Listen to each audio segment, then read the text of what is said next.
Bonjour mes petits voyageurs du canapé, bienvenue sur la chaîne Flo face à la plume et aujourd'hui on va inaugurer une nouvelle catégorie qui me tient particulièrement à cœur, une plume qui sonne. Afin que vous compreniez pourquoi c'est une catégorie qui me tient tout particulièrement à cœur, je dois vous expliquer que j'ai grandi dans une ambiance baignée de musique.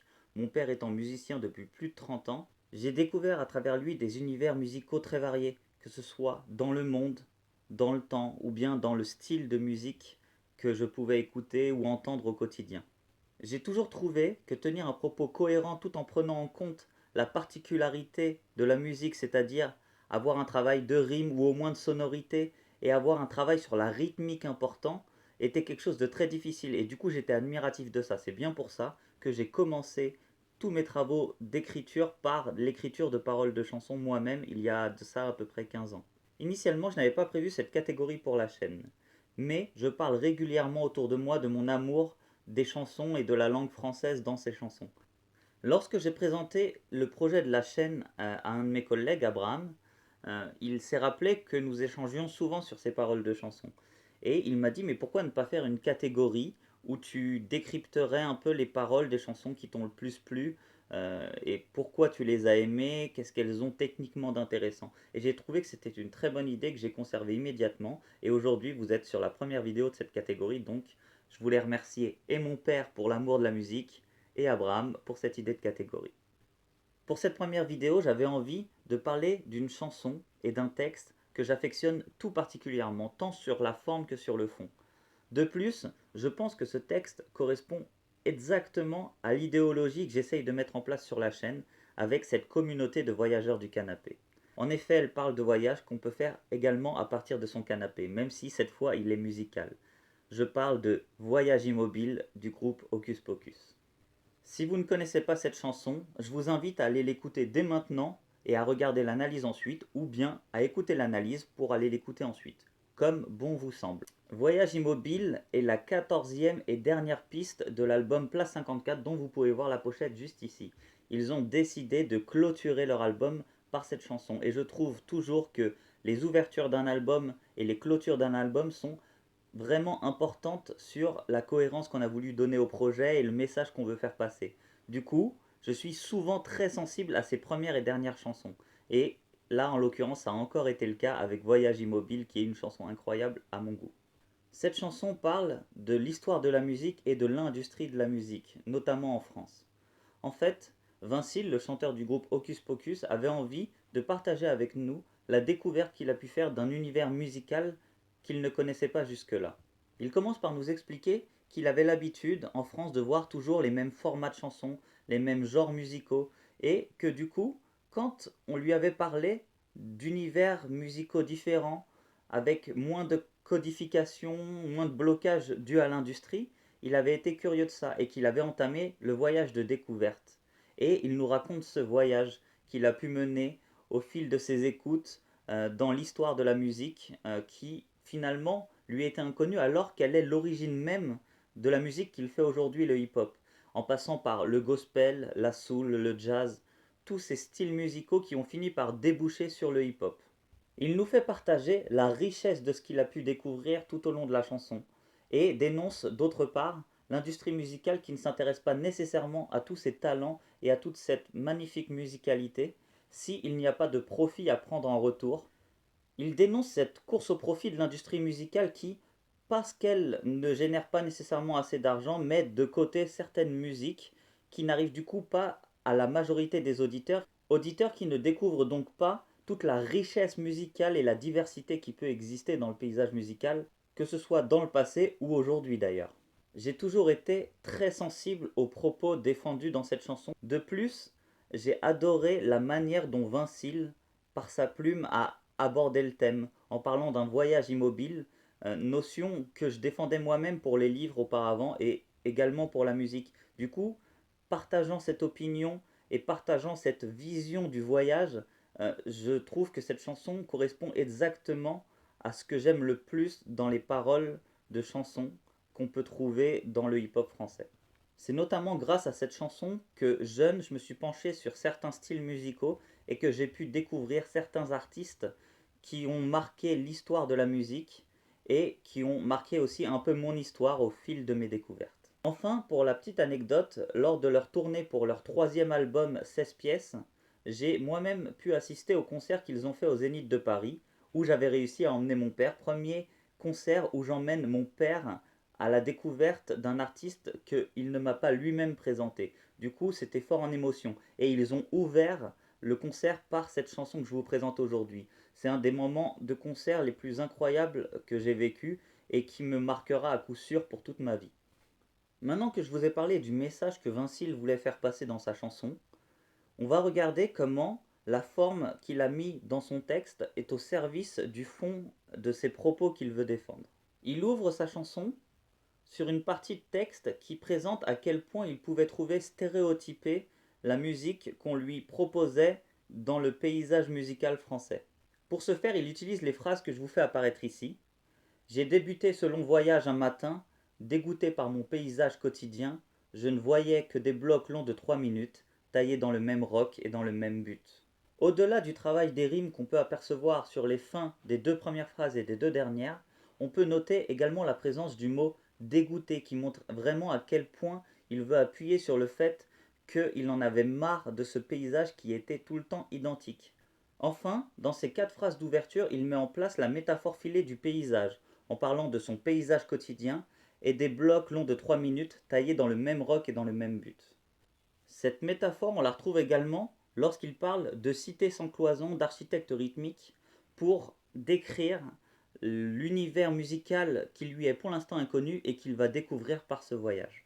Enfin, avant de vraiment s'attaquer au voyage, il utilise la phrase une civilisation sonore née sur les terres d'Afrique pour expliquer que l'origine de ce voyage est bien le gospel qu'on pouvait trouver en Afrique lors de l'esclavage. Enfin, il ouvre son voyage musical avec la phrase j'ai voulu voir ce monde ou plutôt l'entendre, ce qui précise bien qu'il s'agit d'un voyage sonore. Bien sûr, une des questions importantes va être qu'est-ce qu'il écoute. Mais avant ça, je voulais parler d'une autre question qui semble importante pour Vincil puisqu'il le fait apparaître à 3 moments de son texte différents. Et cette question est comment il l'écoute. En effet, cette question est importante pour lui au même titre que qu'est-ce qu'il écoute. On peut voir ça car dès la deuxième phrase qui traite de ce voyage, il dit équipé de mon casque et de quelques bandes. Il parle bien sûr ici des cassettes audio qui étaient le moyen d'écoute le plus populaire avant l'arrivée du compact disque ou autrement dit du CD. Il explique que son voyage est aussi un voyage où il remonte dans le temps. Et pour accentuer ce retour en arrière petit à petit, il va montrer qu'après la cassette, il va passer sur les vinyles, qui étaient le moyen d'écoute encore plus ancien et qui avait précédé celui de la cassette. Pour ce faire, il utilise les phrases après pas mal de bornes et mes bandes froissées, c'est dans un sillon noir que mon chemin s'est tracé. J'ai tourné, tourné 33 fois, j'ai tourné, tourné, tourné, tourné. Il utilise également les phrases j'ai usé ma paire de cellules, foulant cette terre de vinyle, sur sillon, j'ai dû faire de 100 000 bornes. On comprend bien que l'utilisation du champ lexical parlant tout d'abord de la cassette, puis du vinyle, avec cette poésie amenée par Vincil, montre bien l'importance qu'il porte à comment il a écouté ces différents artistes et montre bien qu'il s'agit d'artistes ayant existé par le passé, car il a utilisé des moyens d'écouter de la musique utilisés dans le passé. Pour revenir à l'aspect principal, c'est-à-dire quelle est la musique qu'il écoute, on peut aussi parler de la présence d'un DJ au sein du groupe Hocus Pocus, qui est omniprésent dans l'intégralité des chansons de ce groupe, qui est un musicien à part entière, et qui, ici, dans cette chanson, va faire apparaître les noms de certains grands artistes grâce à ses platines. On y retrouve Stevie Wonder, James Brown, Billie Holiday. On y retrouve également Miles Davis, Louis Armstrong ou Jay Dilla, JD. À un moment de son texte, il reparle de l'intégralité de ces artistes grâce à la phrase survoler ces histoires qu'on rêverait avoir signées, en tant que maison de disques, bien sûr, il le sous-entend. Il reparle également au cœur même de son texte pour raconter son voyage de certains de ces artistes. On peut noter notamment les phrases suivantes les lunettes noires de Stevie, qui fait référence à Stevie Wonder, et quelques miles plus loin tu croiseras Miles Davis, et mon sommeil bercé par Billie, qui fait référence à Billie Holiday. Juste avant la phrase sur Miles Davis, il dit assiste au live de Louis. Et il parle bien sûr ici de Louis Armstrong. Enfin, après avoir voyagé dans toute l'histoire de la musique qui amène au hip-hop à travers ses différents artistes, il utilise la phrase "Ma joue est encore marquée par les claques de J.D." pour expliquer comment J.D. ou également J. Dilla, qui était son deuxième nom d'artiste, a marqué de son empreinte le début de son parcours dans le hip-hop. D'ailleurs, cet artiste étant décédé, il lui rend hommage ensuite grâce à l'utilisation des platines, qui va passer à tour de rôle des extraits disant Rest in Peace et J. Dilla. Comme je vous le dis un peu plus tôt dans la vidéo, pour lui, ce voyage commence sur les terres d'Afrique au moment de l'esclavage où le gospel est né. Il confirme cela lorsque, au fil de sa chanson, il dit Plus loin j'ai compris rage et émotion en découvrant d'étranges fruits et des champs de coton. Je parlais musique et on parlait couleur, un tableau surréaliste souvent teinté de douleur. Ici, il parle avec une infinie poésie de la naissance du gospel et de la musique qui, par évolution successive, amènera jusqu'au hip-hop et la musique que lui-même il pratique aujourd'hui. Enfin, je voulais noter également qu'il met fin à ce voyage par deux phrases expliquant à quel point l'univers musical est d'une richesse importante, regorge de pépites non découvertes, et que du coup, malgré qu'il ait voyagé pendant très longtemps, il n'en a vu qu'une infime partie. Il exprime cela grâce aux phrases J'ai parcouru la toile sans jamais en voir les bords, mon casque sur les oreilles et je marche encore. Après ce voyage musical qu'il a pu faire au fur et à mesure de ses écoutes, il essaye de se repencher un peu sur ce qui a pu être fait en France. Il découvre que certains artistes ont participé également en France à l'enrichissement de la musique dans les genres qu'il avait pu découvrir lors de son voyage. Pour ce faire, il utilise les phrases suivantes. De retour sur l'Hexagone, d'autres avaient fait le même voyage. Ajoutez ici de nouvelles teintes au paysage. Souvenirs de soul et de jazz en diaporama.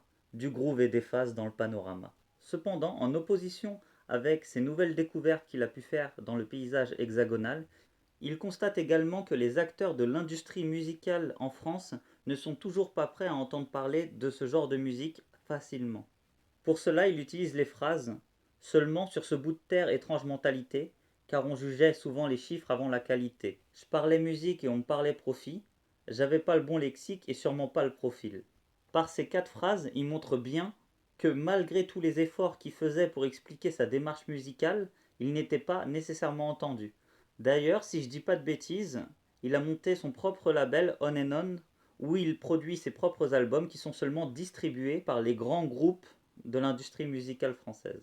Et enfin, après avoir expliqué le point de départ, le voyage et son retour sur l'Hexagone, il refait un petit bilan de ce voyage en réutilisant un bon bout du début de sa chanson, en modifiant juste un peu le temps, en n'expliquant pas qu'on lui avait parlé de faire un voyage, mais en expliquant qu'il avait fait un voyage. Enfin, par la dernière phrase de cette chanson, il nous invite simplement à entreprendre le même voyage qu'il a pu faire et qu'il a pu nous exposer dans cette chanson.